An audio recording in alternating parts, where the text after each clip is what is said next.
Hello students, welcome to Magnet Brains. मैं Rupali Verma. Magnet brains आपको 100% free education देता है और साथ ही प्रयास करता है कि आपकी पढ़ाई में कोई भी समस्या हो, कुछ भी हो, उसका समाधान लेकर हम आपके सामने उपस्थित हो जाएं। तो उसी तरीके से आज का हमारा वीडियो भी आपकी कुछ समस्याओं का समाधान ही है। जैसे कि आप सभी के बोर्ड एग्जाम आने वाले हैं, तो इस बोर्ड एग्जाम की आप लोग प्रिपरेशन कर रहे हैं, तो उसमें आप लोग देखते हैं PYQs यानी कि प्रीवियस ईयर क्वेश्चन पेपर्स को आप देखते हैं। तो आज का वीडियो हम आपके लिए लेकर आए हैं CBSE previous year question solutions. आज जो हम लाए हैं वो है क्लास 12th हिंदी इलेक्टिव की। हमारी बुक है अभिव्यक्ति और माध्यम। इसका कोई अध्याय नहीं है, लेकिन इसके इंटरनल टॉपिक्स में आपसे पूछा जा चुका है, वो है आलेख लेखन। तो ये आलेख लेखन पिछले 10 सालों में कौन कौन से टॉपिक्स आपके कैसे कैसे पूछे गए हैं, ये हम लेकर आए हैं। तो चलिए देखते हैं। ये पिछले 10 साल हैं आपके 2022 से लेकर 2013 तक। तो सबसे पहले हमारे सामने जो शुरू हो रहा है वो देखिए क्या है। बच्चों में सृष्टि दोष की समस्या। सृष्टि दोष यानी कि हम लोग की आईज जो वीक हो जाती हैं। आजकल देखिए टीवी, मोबाइल, इनके जरिए हर एक बच्चे के चश्मा लगा हुआ है। बहुत कम उम्र में ही ये सारी चीज़ें हो रही हैं। एक तो कुछ भाई ऐसा होता है कि कुछ बच्चे कमज़ोर होते हैं तो बचपन से ही उनके साथ होता है, और कुछ आदतें ऐसी हो जाती हैं कि भाई आँखें कमज़ोर हो जाती हैं। तो इस पर आपको एक आलेख तैयार करना है। ये प्रश्न हमसे 2019 में पूछा गया था। तो ध्यान रखिए 2020 में हमारा बोर्ड एग्जामिनेशन नहीं हुआ था, और 2021 और 22 का जो हमारा समय रहा उसमें आलेख नहीं पूछे गए थे। ठीक है, तो चलिए देखिए क्या है। वर्तमान समय में बच्चों में सृष्टि दोष की समस्या बढ़ती जा रही है। हर परिवार में बच्चे इस समस्या से ग्रसित हैं। आजकल स्कूल से आते ही बच्चे टीवी में कार्टून देखने के लिए कई कई घंटे तक बैठे रहते हैं। बच्चे बाहर निकलकर खेलना नहीं चाहते, अर्थात बाहर का खेल खेलना नहीं चाहते। वीडियो गेम व मोबाइल में लगे रहते हैं। इन सब के कारण टीवी व मोबाइल से निकलने वाली अल्ट्रावायलेट किरणें सीधे आंखों को प्रभावित करती हैं, तो बहुत ज़्यादा असर डालती हैं। बच्चे अगर अच्छे से पौष्टिक तत्व भरपूर भोजन का सेवन ना करें तो भी आंखों से संबंधित बीमारियां होती हैं। बच्चों में सृष्टि दोष की समस्या के लिए माता पिता को ज़्यादा ध्यान देने की आवश्यकता है। बच्चों की आंखें नाजुक होती हैं, इसलिए उन्हें खास देखभाल की ज़रूरत होती है। बच्चे बार बार आंखों पर हाथ लगाते हैं, जिनकी वजह से आंखों में संक्रमण की आशंका बढ़ जाती है। कभी कभी ये संक्रमण बच्चों की आंखों के लिए भी काफ़ी नुकसानदेह हो जाता है, इसलिए इसका तुरंत उपचार आवश्यक है। तो ये हो गया। अब दूसरा हम आ जाते हैं प्रश्न पर। गांव में मजदूरों का पलायन विषय पर लगभग 150 शब्दों में आलेख लिखिए। अब यानी गांव से जो है लोग अब काम करने के लिए शहरों की तरफ आ रहे हैं, उस पर आपको एक आलेख लिखना है। गांव से मजदूरों का पलायन, तो ये पूछा गया है हमसे 2018 में। वर्तमान में गांव से मजदूरों के पलायन की प्रवृत्ति बढ़ती जा रही है। गरीबी और बेरोजगारी से ऊबकर मजदूर महानगरों में अपना भविष्य तलाशने लगे हैं। इसका मुख्य कारण गांव में रोजगार का अभाव तथा कम मजदूरी दर है। गांवों में रोजगार की सहज स्थितियों ने लोगों को महानगरों की ओर पलायन करने पर मजबूर कर दिया है। अब क्या है, गांवों में आपको भाई खेती बाड़ी है, इसके अलावा अर्निंग का कोई और जरिया रहता नहीं। तो भाई बहुत सारे लोग ऐसे हैं कि अर्निंग करने के लिए अब महानगरों में आ रहे हैं, जिससे क्या हो रहा है, महानगरों की जनसंख्या बढ़ रही है, पॉल्यूशन हो रहा है। पॉपुलेशन बढ़ेगी तो पोल्यूशन बढ़ेगा, भाई आपके जितने संसाधन हैं वो कम होने लगेंगे। महानगरों की ओर पलायन करना एक स्वाभाविक प्रवृत्ति है। प्रत्येक व्यक्ति उन्नत कहलाना चाहता है। महानगरों में उन्नति पाने के अवसरों की कमी नहीं है। देखिए यहाँ पर बहुत सारे काम होते हैं, इसलिए लोग यहाँ पर आकर काम करते हैं और अर्निंग करते हैं। वो चाहते हैं कि उनका जीवन में भी बहुत सारी सुख सुविधाएं हों, इसलिए वो यहाँ पर आ जाते हैं। यहाँ पढ़ाई, नौकरी, अच्छी मजदूरी दर, विकास एवं मनोरंजन के अनेक साधन और अवसर हैं, जिनका लाभ उठाकर व्यक्ति न केवल अपनी आर्थिक उन्नति कर सकता है वरन व्यक्तित्व का विकास भी कर सकता है। अतः अवसर मिलते ही गांव के मजदूर महानगरों की ओर चल पड़ते हैं। गांव में असुविधा तथा सही मजदूरी ना मिलने के कारण लोग महानगरों की ओर पलायन कर रहे हैं। एक तो भाई वहाँ पे गांव में अगर मजदूरी मिलती भी है तो वहाँ पैसे ज़्यादा नहीं मिलते, लोगों को उतनी सुविधाएं नहीं हैं, इसलिए वो लोग कहते हैं कि भाई चलो हम शहर में जाके करेंगे तो कम से कम वो जो हम लोग को डेली मजदूरी का जो पैसा मिलता है वो तो ज़्यादा मिलेगा कि नहीं मिलेगा।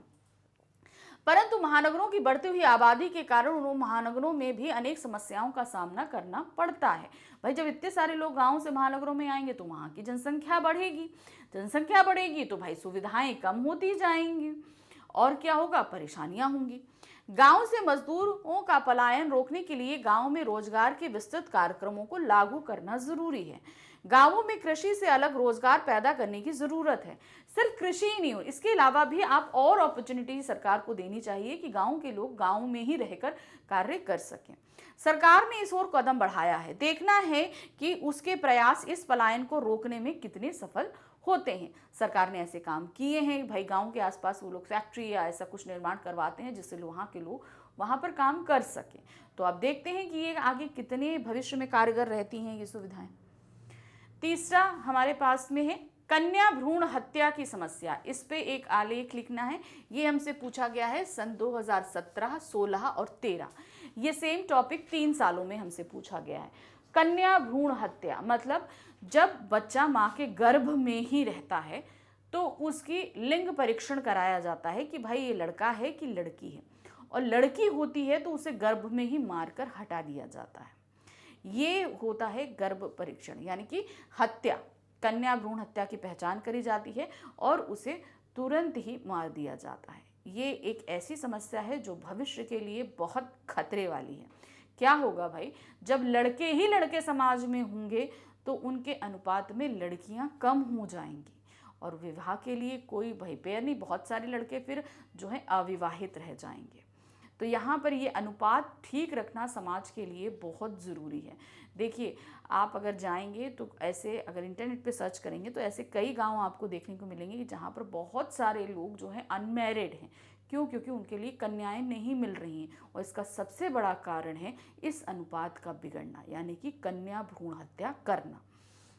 देखिए क्या है, भारत में लड़कियों का अनुपात निरंतर घटता जा रहा है। अनुपात का मतलब समझ रहे हैं कि समाज में जितने लड़के हैं उतनी ही लड़कियां होनी चाहिए, एक लड़के पे एक लड़की का होना जरूरी है। लेकिन अब क्या हो रहा है, लड़कों का अनुपात बढ़ता जा रहा है, लड़कियों का घटता जा रहा है, ये निरंतर घट रहा है। दक्षिण भारत की अपेक्षा उत्तर भारत तथा पश्चिम भारत में यह समस्या प्रबल रूप से दृष्टिगत हुई है। तो दक्षिण भारत तो इस मामले में अच्छा है, लेकिन अगर उत्तर भारत और पश्चिम भारत में आएंगे तो ये समस्या बढ़ गई है। हरियाणा, राजस्थान, दिल्ली, गुजरात, महाराष्ट्र, पंजाब, बिहार, उत्तर प्रदेश तथा मध्य प्रदेश में यह समस्या भयावह रूप धारण कर चुकी है। हरियाणा में 1000 लड़कों के अनुपात में 877 लड़कियां हैं। अब देखिए 1000 लड़कों पर 877 लड़कियां हैं, तो बाकी लड़के किससे विवाह करेंगे आप बताइए। ऐसी ही स्थिति उपरोक्त सभी राज्यों की है। दक्षिण भारतीय राज्यों जैसे केरल, कर्नाटक आदि में लड़के लड़कियों के अनुपात में अधिक अंतर नहीं है। वस्तुतः दहेज प्रथा के कारण अनेक निर्धन माता पिता कन्या भ्रूण हत्या का घृणित कृत्य कर बैठते हैं। भाई ऐसे बहुत से निर्धन परिवार हैं कि वो दहेज नहीं दे सकते हैं, ये भी एक कुप्रथा है, हम सभी को पता है। तो जब दहेज नहीं देते तो सोचिए अगर कन्या होगी तो हम कहाँ से भाई इतना पैसा देंगे, इसलिए उन्हें ये कृत्य करना पड़ता है, मगर गलत है ये। पिछले अनेक वर्षों से हजारों डॉक्टर कन्या भ्रूण हत्या के जघन्य कार्य का लाखों रुपए महीना कमा रहे हैं। कन्या भ्रूण हत्या करना अपराध है। दिल्ली, गुजरात, महाराष्ट्र में कुछ समय पूर्व अनेक डॉक्टरों को इस अपराध के लिए जेल भेजा गया, परंतु जब कानून बनाने वाले ही कानून का उल्लंघन करते हैं तो चिकित्सक पाप की सरिता में स्नान क्यों ना करें। तो यहाँ पर ये कानून बनाए तो गए हैं लेकिन लोग मानते नहीं हैं। कई राज्यों में लाखों युवकों को कन्या ना मिलने के कारण अविवाहित रहना पड़ता है। इस कारण बलात्कार की घटनाओं में भी वृद्धि होती है। अभिनेता आमिर खान ने सत्यमेव जयते में कन्या भ्रूण हत्या पर कार्यक्रम प्रदर्शित कर सामाजिक चेतना जागृत की थी, परंतु अब भी लाखों निर्दोष कन्याओं की हत्या हो रही है।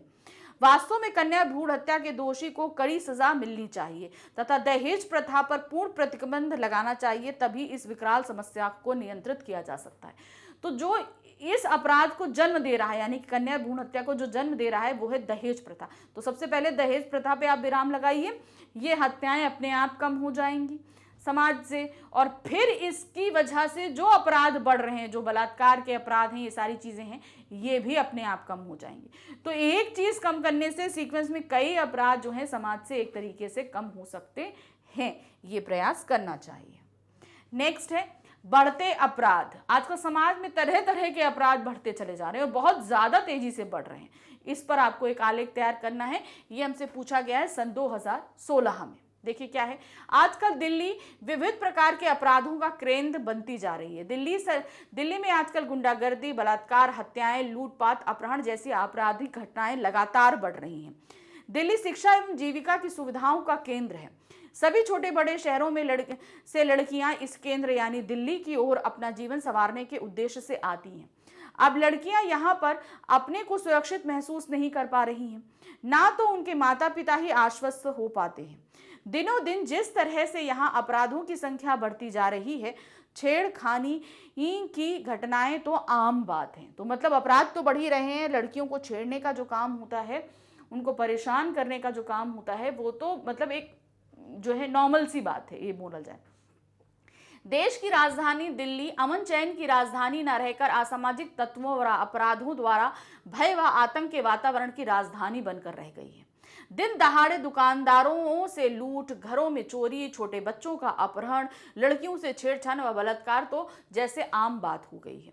सुबह सुबह समाचार पत्र देखने पर ऐसा लगता है जैसे दिल्ली में पुलिस का नहीं बल्कि अपराधियों का बोलबाला है। सड़क पर दुर्घटना होती है पर लोग आंख बंद करके निकल जाते हैं।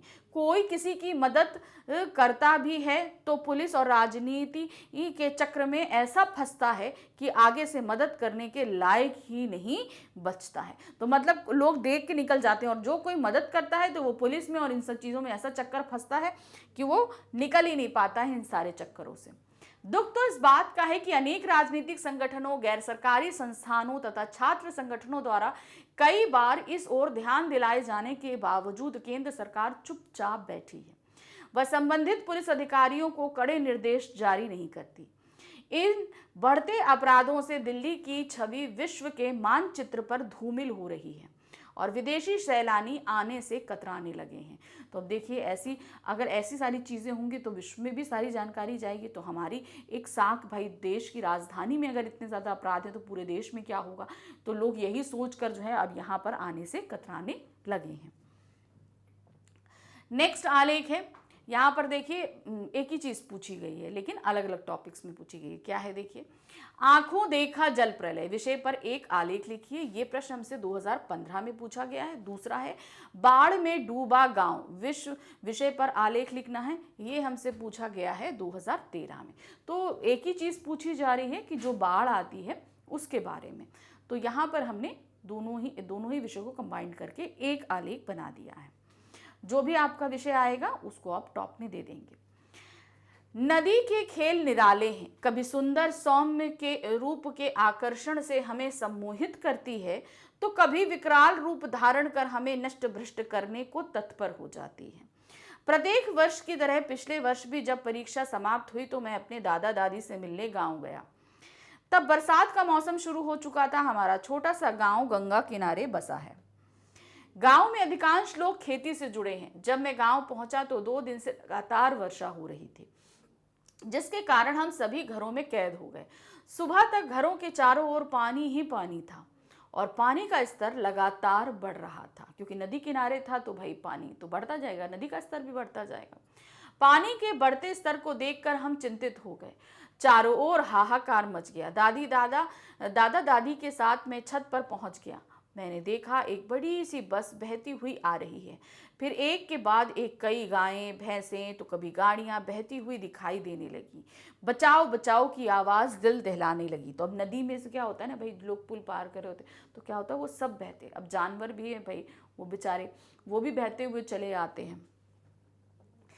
मेरे देखते ही देखते किनारे पर बने कच्चे मकान टूटकर बहने लगे। हमारे घर से कुछ दूरी पर बने पक्के मकान की छत पर लगभग 15-20 स्त्री पुरुष सहायता के लिए चीख पुकार रहे थे। तभी सामने से सेना का एक स्टीमर आता दिखाई दिया। हमने उसे अपनी ओर आने का संकेत दिया। स्टीमर में बैठे सैनिक ने चढ़ने में हमें सहारा दिया। स्टीमर हमें दूर एक टीले पर ले गया जहां लोग सुरक्षित थे। बाढ़ का यह भयानक दृश्य जब भी सामने आता है तो मेरी रूह कांप उठती है।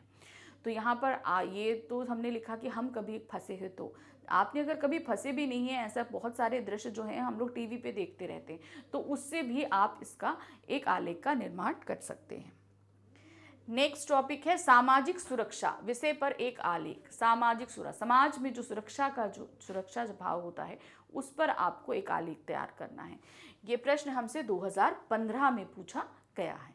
क्या देखिए, सामाजिक सुरक्षा से तात्पर्य समाज के प्रत्येक व्यक्ति को समाज के द्वारा दी जाने वाली सुरक्षा से है। अर्थात समाज अपने सदस्यों को इसके माध्यम से आश्वस्त करता है कि जिंदगी को जीने में आने वाली उसकी समस्याओं की चिंता उसे है और वह इन समस्याओं को दूर करने का प्रयास करेगा। किसी भी व्यक्ति के जीवन में आने वाली समस्याएं क्या हो सकती हैं, या इसे इस तरह से कहा जा सकता है कि किसी भी व्यक्ति को किस तरह की सुरक्षा की आवश्यकता पड़ती है। भाई हर समय हर व्यक्ति को अलग अलग लेवल पे चीज़ों की ज़रूरत पड़ती है ना, तो ये चीज़ें अलग अलग होती हैं। स्पष्ट है कि किसी भी व्यक्ति की 3 मूलभूत आवश्यकताएं होती हैं: भोजन, वस्त्र और आवास। इन आधारभूत आवश्यकताओं को पूरा करने के लिए उसे रोजगार की आवश्यकता होती है और साथ ही सम्मानपूर्वक एवं भयहीन होकर जीने के लिए कानून के द्वारा सुरक्षा एवं समानता का वातावरण उसे चाहिए। जीवित रहने के लिए सबसे आवश्यक है भोजन। समाज के सर्वाधिक निशक्त व्यक्तियों को जो भी जीने का अधिकार है और इसके लिए उसे भोजन की प्राप्ति होनी आवश्यक है। तो जितने भी लोग हैं सभी को भोजन की आवश्यकता है। इसमें शामिल भोजन एवं पोषण सुरक्षा की देखभाल राष्ट्रीय स्तर पर मध्याह्न भोजन कार्यक्रम, समन्वित बाल विकास योजना, किशोरी शक्ति योजना, प्रधानमंत्री ग्रामोदय योजना आदि के तहत की जाती है। तो ये जो बेसिक फूड की जो आवश्यकता होती है वो कई जो है योजनाओं के थ्रू किया जाता है। जन वितरण प्रणाली, अनाज भंडार, अंत्योदय अन्न योजना आदि के साथ साथ राष्ट्रीय खाद्य सुरक्षा अधिनियम 2013 इससे महत्वपूर्ण भूमिका निभा रहा है। तो ये हमारी सामाजिक सुरक्षा में जो मूलभूत आवश्यकता है उसे कवर किया जा रहा है, भोजन को। आवास सुरक्षा के से तात्पर्य केवल आवास अर्थात 4 दीवारी एवं छत से नहीं है। आवास की अवधारणाओं में बुनियादी सुविधाओं की व्यवस्था भी शामिल है। ये नहीं कि आपने घर बना के दे दिया, घर में भी कई चीजों की जरूरत पड़ती है, जैसे पीने के लिए शुद्ध पानी, जल निकासी की उचित व्यवस्था, सामुदायिक केंद्र, बच्चों के लिए स्कूल, औषधालय आदि, यानी कि हॉस्पिटल। ये हमारी बेसिक नीड्स हैं अगर आवास में हम जाएं तो। समाज के 2 कमजोर वर्गों, महिलाओं एवं अपंग लोगों को सुरक्षा प्रदान करना अत्यधिक आवश्यक है। इसके लिए महिला सशक्तिकरण के आंदोलन को मजबूत करने के साथ साथ अपंग लोगों को उचित ढंग से समाज में समायोजित किया जाना आवश्यक है। तो समाज में जो लोग कमजोर हैं उनका भी संरक्षण किया जाना, जिसके लिए सरकार द्वारा बहुत सी योजनाएं चलाई जाती हैं। इस दिशा में मुख्यतः 2 कार्यक्रम चलाए जा रहे हैं: सोशल सिक्योरिटी डिसेबिलिटी इंश्योरेंस तथा सप्लीमेंट सिक्योरिटी इनकम। इस प्रकार कहा जा सकता है कि सामाजिक सुरक्षा तब तक सार्थक एवं पर्याप्त नहीं कही जा सकती जब तक समाज का सबसे कमजोर व्यक्ति भी स्वयं को सुरक्षित महसूस ना करे। यह किसी भी समाज के सर्वांगीण विकास के लिए आवश्यक है। तो सरकार जब तक सबको, यानी कि हम बोलेंगे समाज में हर वर्ग, हर तरह का लोग रहता है, तो जब तक सबसे कमजोर वर्ग सुरक्षित ना महसूस करे तब तक सामाजिक सुरक्षा पूर्ण नहीं होती है। तो सरकार ने इन सभी के लिए योजनाएं चलाई हैं और सबको सुरक्षित करने का प्रयास भी किया है। नेक्स्ट क्वेश्चन है, गांवों में फैलता फैशन। आजकल फैशन सिर्फ शहरों तक सीमित नहीं है, गांवों में भी फैल रहा है। तो इस पे आपको एक आलेख तैयार करना है। ये पूछा गया है सन 2014 में। तो देखिए क्या है, किसी भी समाज में कोई भी नया फैशन सामान्यतः महानगरों से प्रारंभ होता है। उस फैशन का जैसे जैसे प्रचलन बढ़ता है लोगों का ध्यान उसकी ओर आकर्षित होता जाता है। वास्तव में फैशन का मूल असूल है सबसे अलग दिखना। सबसे अलग दिखने की आकांक्षा या इच्छा ही लोगों को नए नए फैशन अपनाने के लिए बाध्य करती है। भाई अगर लड़के पहने तो भाई पैंट शर्ट तो सभी पहनते हैं, लड़कियां भी सूट और साड़ी ये सब पहनती हैं। अब क्या होता है कि मैं उससे अलग दिखूं, तो इसके लिए हम तरह तरह के फैशन अपनाते हैं। यही हमारा फैशन बन जाता है। अलग अलग के परिधान हैं, चीज़ें हैं, हम अपनाते हैं तो वो फैशन में आ जाता है। आज का समय दूरसंचार की क्रांति का समय है। जनसंचार के विभिन्न माध्यमों के कारण एक बात कुछ ही सेकंड में एक छोर से दूसरे छोर तक पहुंच जाती है। ये तो हमने देखी है भाई, आजकल हम व्हाट्सएप देखिए, बैठे बैठे यहाँ बैठे हम कहीं भी भेज सकते हैं। महानगरों के विकसित नया फैशन भी शीघ्र ही विभिन्न गांवों तक पहुंच जाता है। उन्हें अपनाने की होड़ शहरी लोगों की तरह ग्रामीण लोगों में भी मच जाती है। विज्ञापन के माध्यम से लोगों को यह संदेश जाता है कि आधुनिक फैशन के बिना उन्हें आधुनिक एवं सभ्य नहीं समझा जाएगा, कि जब तक वो आज का जो ट्रेंडी फैशन है वो नहीं समझाएंगे तो लोग उन्हें पिछड़ा हुआ कहेंगे, आधुनिक नहीं समझेंगे। अतः स्वयं को सुंदर, आकर्षक एवं आधुनिक बनाने के लिए गांव वाले भी शहरी लोगों की तरह फैशन के दीवाने बन जाते हैं, कि वो लोग भी चाहते हैं कि भाई हम भी अलग दिखें, अच्छा दिखें। तो जैसे लोग महानगरों के लोग फैशन को अपनाते हैं तो वो लोग भी फैशन को अपनाते हैं। यही कारण है कि आधुनिक पहनावे एवं तौर तरीकों के बीच पारंपरिक पहनावे एवं तौर तरीके गायब होते जा रहे हैं। घाघरा, पगड़ी, धोती जैसी चीजें लुप्त होती जा रही हैं। आज मीडिया की अत्यधिक सक्रियता के कारण गांव एवं शहर में लोग में कोई अंतर नहीं रहा। तो जो गांव के जो ट्रेडिशनल वेयर्स थे वो कहीं ना कहीं गायब हो गए। शहरों से तो गायब ही हो गए थे, धीरे धीरे गांवों से भी गायब हो रहे हैं। ग्रामीण लोग भी शहरी संस्कृति को अपनाने के लिए व्याकुल रहने लगे हैं। शहर में विकसित कोई भी फैशन कुछ ही दिनों में ग्रामीण समाजों में भी प्रचलित हो जाता है। लेकिन क्या यह बदलाव सार्थक है? इसका उत्तर तो समय ही देगा। लेकिन इतना आवश्यक है कि पारंपरिक वेशभूषा को अपनाए रखने की जिम्मेदारी काफी हद तक गांवों की है। अतः इसका अवश्य ध्यान रखना आवश्यक है। तो जो पारंपरिक वेशभूषा है हमें उसे भी बनाए, फैशन तो अपनाइए लेकिन पारंपरिक वेशभूषा को भी अपनाकर रखिए। तो ये से हम जैसे इसमें दिया है गांवों की जिम्मेदारी, हम कहते हैं शहरों की भी जिम्मेदारी है।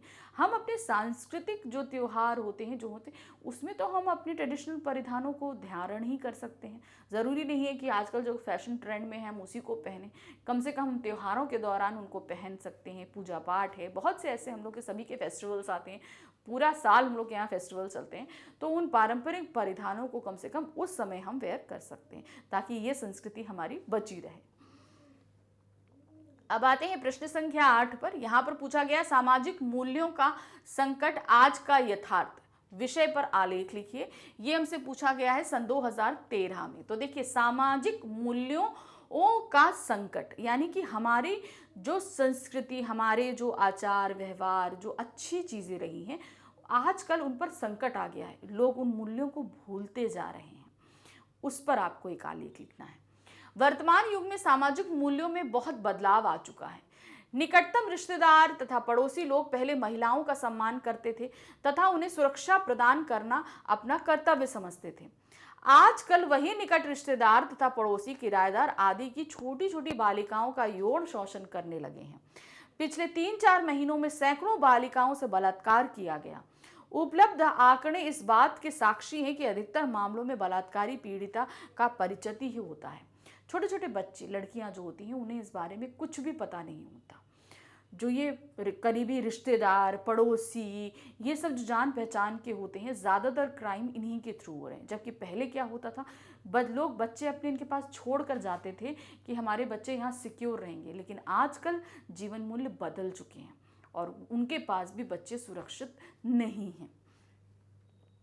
दिल्ली में ही जनवरी 2013 से अप्रैल 2013 तक 350 बलात्कार ऐसे दर्ज किए गए हैं। विडंबना तो यह है कि 4-5 वर्ष की अबोध बालिकाओं के साथ भी यह पैशाचिक कार्य किया गया तथा उनकी हत्या कर दी गई। सोचिए, छोटे छोटे बच्चे जो इस चीज से अवेयर नहीं, उनके साथ ये काम किया गया और उनको मार डाला गया। आंकड़े देखिए, 350।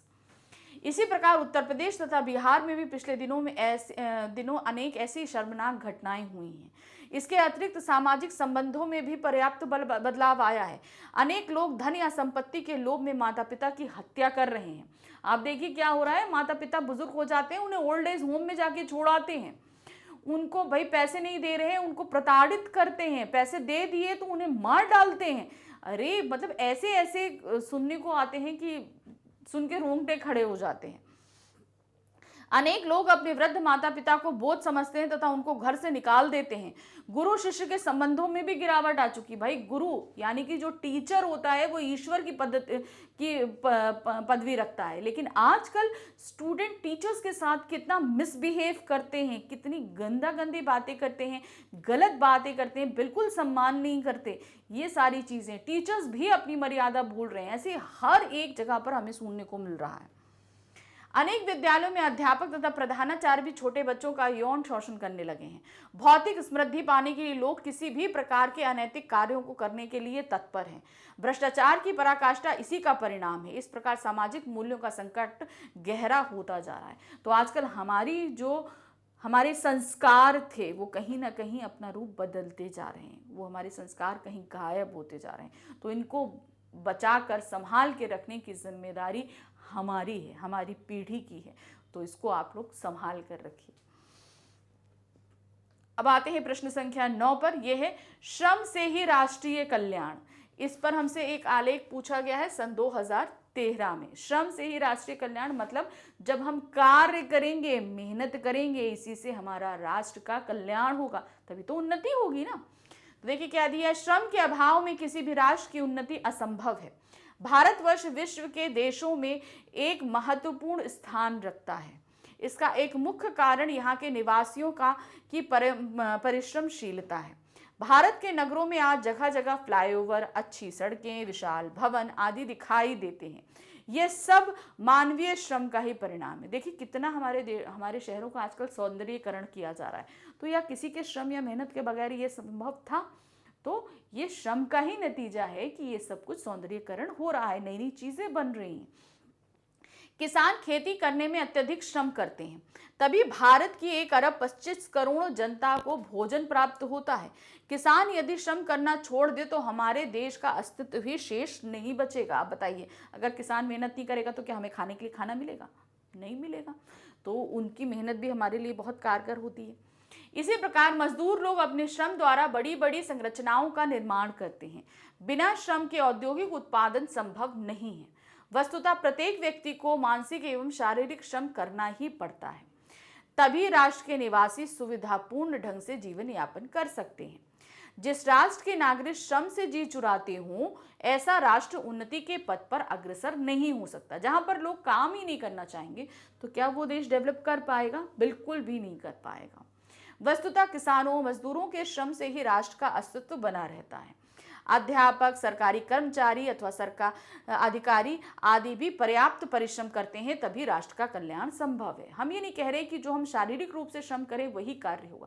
बहुत से बौद्धिक श्रम भी होते हैं, मानसिक श्रम भी होते हैं, लोग करते हैं और उनकी वजह से भी हमारा देश उन्नति कर रहा है। अब आते हैं नेक्स्ट, हमारे पास में टॉपिक दिया है बड़े शहरों के जीवन की चुनौतियां। इस विषय पर हमें एक आलेख लिखना है। ये प्रश्न हमसे 2013 में पूछा गया है। बहुत से बड़े बड़े शहर हैं, या हम सभी जानते हैं मेट्रोपॉलिटन सिटीज़ हैं, अब तो बहुत है। आप कहीं पे है, दिल्ली है, कोलकाता है, मुंबई है, बैंगलोर है, पुणे है, हैदराबाद है, ऐसे बहुत से ऐसे बड़े बड़े शहर हैं जहाँ पर इनकी अपनी अलग ही चुनौतियाँ होती हैं। यहाँ पर भी जीवन आसान नहीं होता, तो उन्हीं चुनौतियों के बारे में आपको यहाँ पर लिखना है। तो देखिए क्या है, वर्तमान समय में बड़े शहरों में निवास करना आसान नहीं है। सबसे पहले तो इन शहरों में आवास की समस्या सामने आती है। तो भाई इतनी जनसंख्या में लोग रहें कहाँ जाके? तो रहने के लिए मकान चाहिए होता है।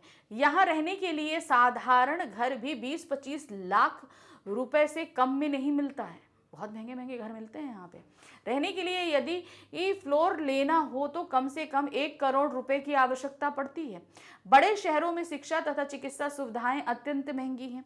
पब्लिक स्कूलों में एक बच्चे को पढ़ाने के लिए 6-7 हज़ार रुपये प्रति महीने खर्च करने होते हैं। तो अगर आपका बच्चा पढ़ता है स्कूलों में तो स्कूल में भी हर महीने बहुत पैसे देने पड़ते हैं।